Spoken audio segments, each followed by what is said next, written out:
Hola, ¿qué tal amigos de Salud 180? Yo soy Nancy Rosales y oigan, el día de hoy estoy muy emocionada porque miren nada más a quién tenemos aquí en casa. Juan Donelli, bienvenido. Hola Nancy, yo soy emocionado y muy contento de estar aquí en Salud 180, un placer.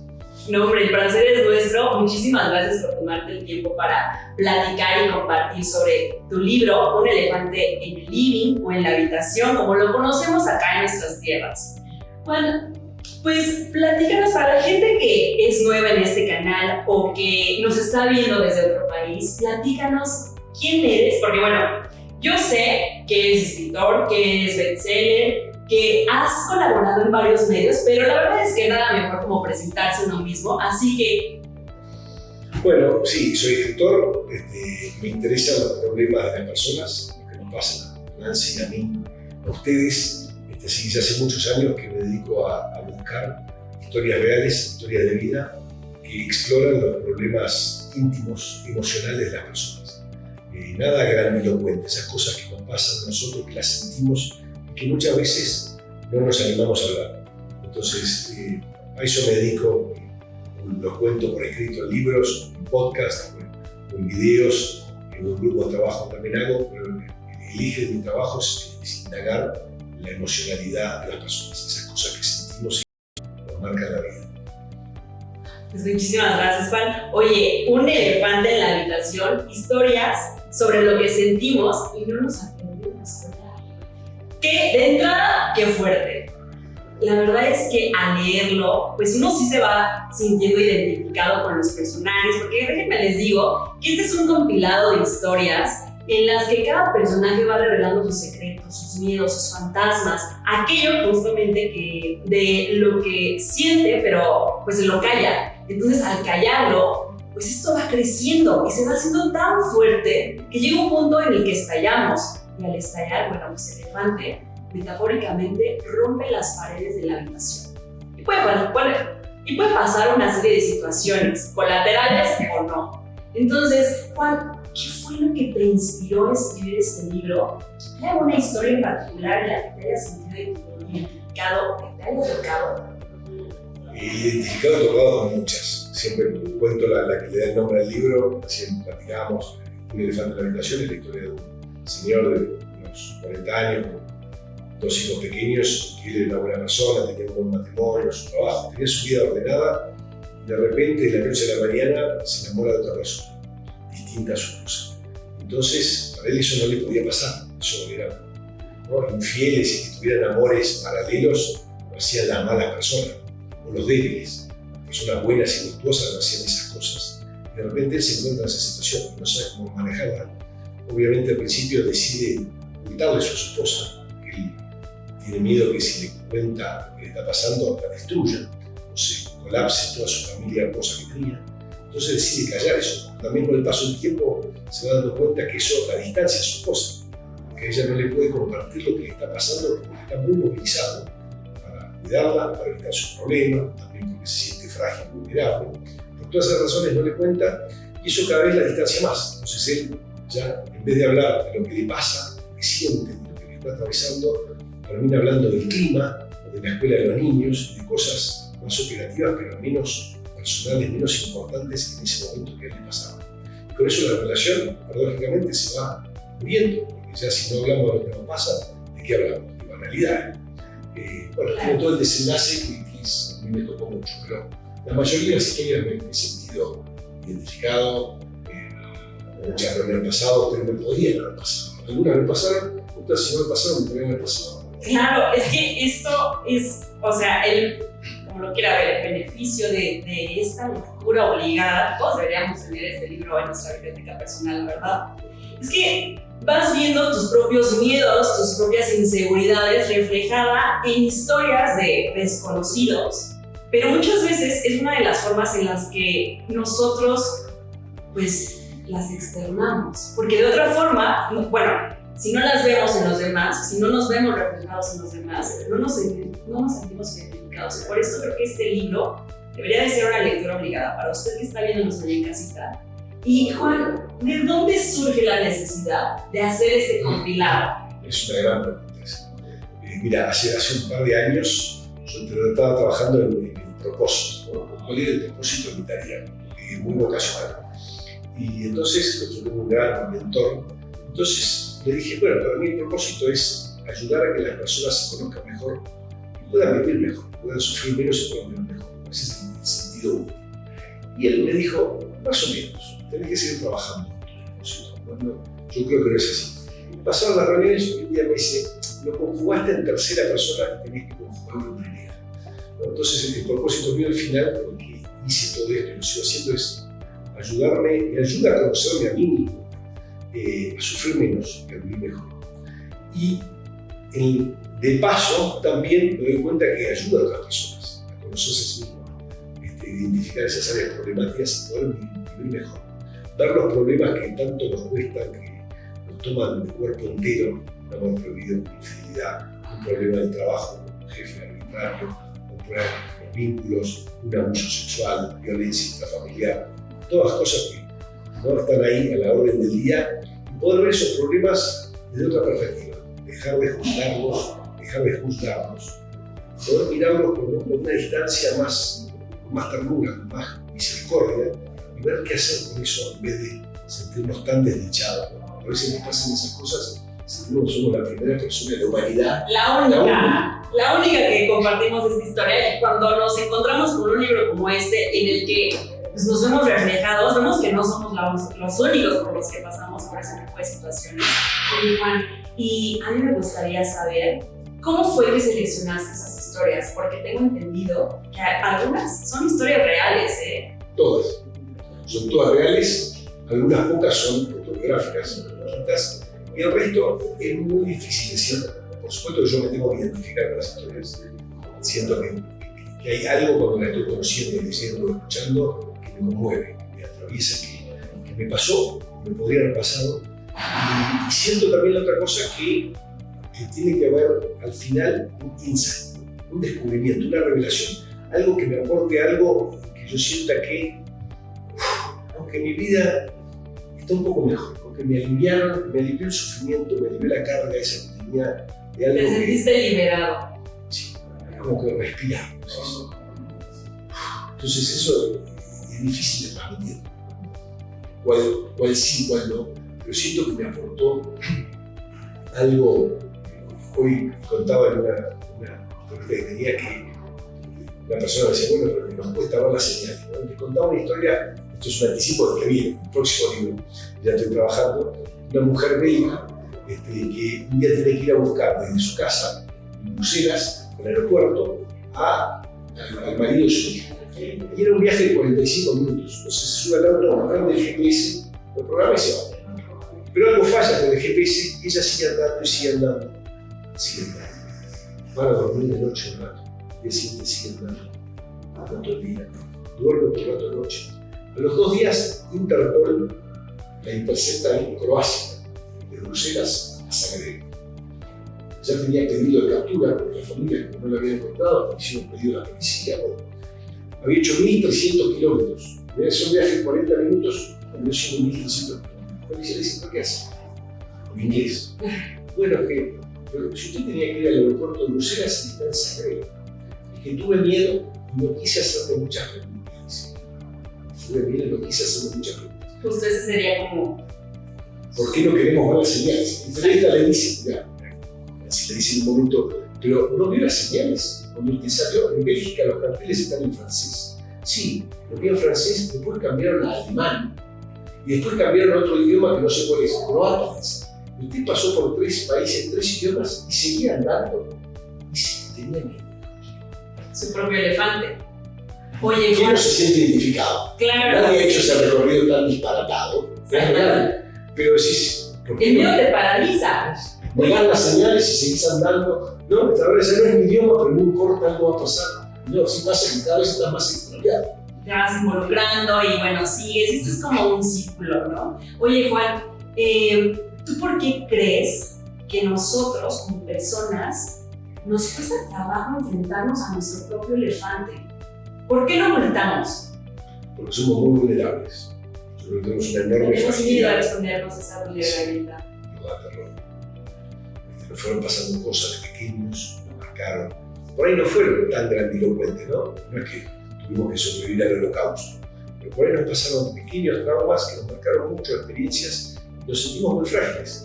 Con tal de no estar de vuelta en esa misma situación, hacemos cualquier cosa, ¿no? Yo, por razones de vida, tuve mucho acceso al poder. Y siempre digo que una cosa que observaba era que aún presidentes, ministros, yo veía con claridad lo vulnerables que eran y que todo el anhelo del poder era como un esfuerzo de ellos de sobreponerse a esa vulnerabilidad, esa fragilidad que habían sentido en un momento de su vida. Y que eso les daba una falsa idea de tranquilidad. Entonces, la historia de la vida, si vos me decís, mira, si una persona que es rica, que es famosa, que es millonaria, que es poderosa, atrás de eso es, ¿qué le pasó a esta persona para estar buscando con tanta desesperación? Yo siempre trato de entender, tiene un ego grande, muy grande. ¿Qué le pasó para necesitar tener un ego? O sea, se tiene que haber sentido tan despreciado, tan desvalorizado, tanto bullying le habrán hecho que ahora necesita construir algo que lo proteja de esa situación. Y eso es lo que a mí me interesa. Yo leí la biografía de Madonna.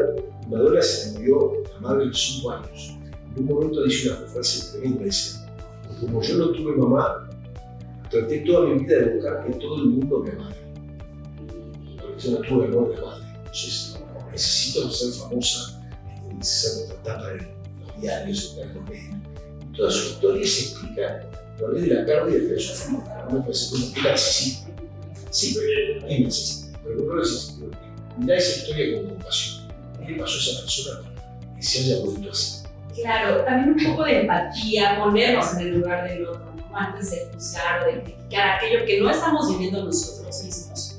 Pero ya cuando lo conocemos, bueno, pues es una forma de empatizar con el otro, de justamente hacerlo humano, ¿no? Porque eso es lo que somos a final de cuentas.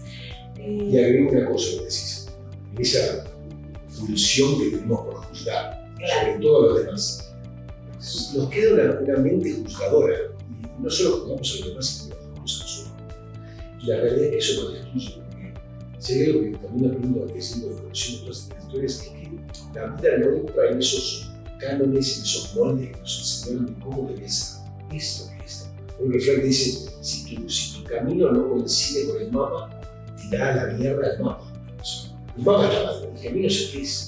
¿Cuántas veces nosotros seguimos aferrados al mapa de cómo deberían ser las cosas? Si tenés una buena pareja, no, tiene que ser fiel, tiene que ser proveedor, ella tiene que ser amorosa. Y al final morimos infiltrados de mandatos que no se cumplen y que nos hacen muy infelices. Entonces, justo en una de estas historias mencionas esta parte de hablamos de los demás porque no queremos hablar de nosotros mismos porque eso nos incomoda. Y a esto voy, Juan. ¿Cómo crees que podemos enfrentarnos a esta incomodidad de conocer nuestros miedos más profundos? Y justamente no hablamos de ellos porque nos duele, porque reconocerlo duele. ¿Qué podemos hacer al respecto?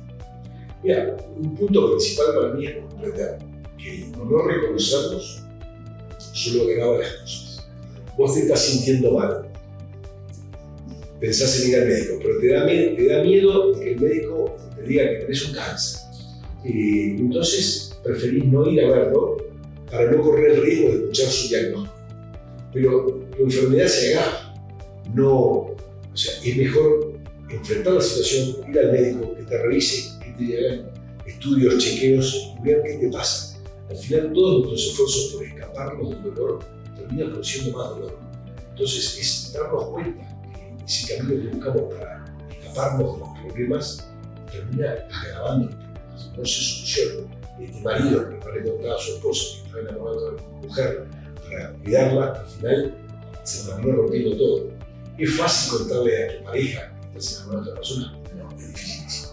Ahora, separarse es más difícil. ¿Y después de cuántos tiempos? Porque en esta historia era un matrimonio de muchos años, ya tenían hijos, ya era algo que se creía que era bastante sólido, pero la verdad es que estaban totalmente distanciados, iban en polos opuestos y al final, pues, lo inminente, ¿no? La separación. Sí, para mí es central darnos cuenta, porque pensando en lo que decías antes, digo, esta serie dice refrán que dice también, ojos que no ven, corazón que no siente. Yo creo que no entiendo. Ojos que no ven, corazón que siente. Nosotros percibimos un montón de cosas, sea un engaño, o sea, nos percibe. Y a veces trata de no conectar con eso que está percibiendo, porque lo que está percibiendo es doloroso. Pero es mejor hacerse cargo de ese dolor que el dolor que va a pasar si uno sigue tratando de no ver eso, ¿no? Sea que te engaño, sea que no te cumple las promesas en un trabajo inconveniente, sea violencia, o sea, uno va buscando mecanismos de negación, muchas veces para sobrevivir, sobreponerse a dificultades muy grandes, que a veces por ahí en un momento de coyuntura está bueno, te ayuda a salir, a sobrevivir, pero después si seguís con esa muleta es como una desgracia, el problema se va agrandando y hay que poder enfrentarlo, dar fuerza, dar cómo hacerlo, pero dejar de hacernos los tontos con los temas y asumirlos, porque ahí cambia todo. Por ahí vos podés, tu pareja te engaña.